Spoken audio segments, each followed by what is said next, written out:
11,000 কোটি টকাৰ এটা অনলাইন ট্ৰেডিং স্কেম সংঘটিত হৈছে অসমত। এই যে কিবা বিশাল ফুকন, এই যে কি বৰ্মন, দীপাংকৰ ন, দীপাংকৰ বৰ্মনৰ কেছটোত 7,000 কোটি টকা, বিশাল ফুকনৰ কেছটোত 2,000 কোটি টকা, 7-2-9, আৰু বাকী গোটেই অগৰং বগৰং গোটেইবিলাক ধৰিলে টোটেল হৈ গ'লগে 11,000 কোটি টকাৰ কেলেংকাৰী। এই 11,000 কোটি টকাৰ কেলেংকাৰীটোত যেতিয়া মন্ত্ৰীৰ নাম লাহে লাহে সোমাবলৈ ধৰিলে, হিমন্ত বিশ্ব শৰ্মাৰ আশে পাশেও দুজন এজন মানুহৰ ফটো ওলাবলৈ ধৰিলে, মন্ত্ৰীবিলাকৰ পত্নীবিলাকৰ ফটোবিলাক ওলাবলৈ ধৰিলে। আকস্মিকভাৱে 9, 10 আৰু 11 তাৰিখৰ দিনা সোণাপুৰত উচ্ছেদ কৰি দিয়া হ'ল। আৰু এইটোতো সকলোৱে জানে যে অসমত কিবা এটা যদি চৰকাৰ বিৰোধী কিবা এটা যদি মানুহৰ প্ৰতিবাদ আহে, লগে লগে এটা ঢোল আছে, সেইটো হ'ল মিয়া ঢোল। মিয়াটোৰ ওপৰত ডগৰা কোবাই দি দিলে হৈ গ'ল আৰু লগে লগে ইছ্যু ডাইভাৰ্ট।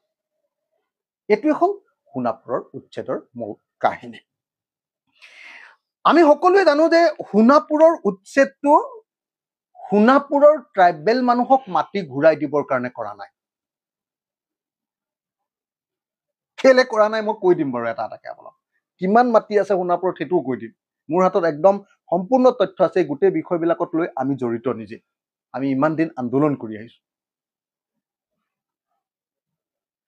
আপোনালোকে যদি সঁচাকেই হিমন্ত বিশ্ব শৰ্মাই সোণাপুৰৰ ট্ৰাইবেল মানুহক ইমান ভাল পায়, তেতিয়াহ'লে ডিমৰীয়াত সেই ট্ৰাইবেল মানুহৰ সমষ্টিটো কেলেনো SC সমষ্টি ঘোষণা কৰি দিলে? মই এটা বেছিক প্ৰশ্ন কৰিছো দেই। মই আশা কৰোঁ আপোনালোকে বস্তুটো কেটচ কৰিব পাৰিব। যদি হিমন্ত বিশ্ব শৰ্মাই আমাৰ সোণাপুৰৰ, আমাৰ ডিমৰীয়াৰ, আমাৰ ক্ষেত্ৰীৰ ট্ৰাইবেল মানুহবিলাকক, তাৰ বড়ো, তাৰ তিৱা আৰু তাৰ কাৰ্বি মানুহবিলাকক যদি সঁচাকেই ভাল পায়,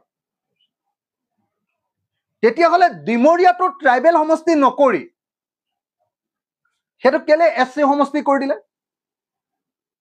কাৰণ তাত হিন্দু বেংগলী মানুহ আৰু হিন্দু বাংলাদেশীও তাত আছে।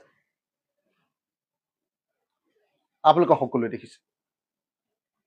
তাত অকল এটা জাতিৰ মানুহক, মিয়া মানুহৰ ওপৰত উচ্ছেদ কৰা হৈছে। নন প্ৰটেক্টেড ক্লাছ কিন্তু অকল মিয়া মানুহে নাই তাত। কেলে? 2026 চনৰ নিৰ্বাচনীৰ প্ৰস্তুতিৰ অংশৰূপে মিয়া নামৰ এই কাৰ্ডখন আকৌ খেলিবলৈ আৰম্ভ কৰা হৈছে। এই সময়ত বিজেপি চৰকাৰৰ একমাত্ৰ বস্তুটো হ'ল মুছলিম বিদ্বেষ বিয়পাই দিয়া। উজনি অসমত যেতিয়াই বিজেপি বিৰোধী ঢৌ আহি গ'ল,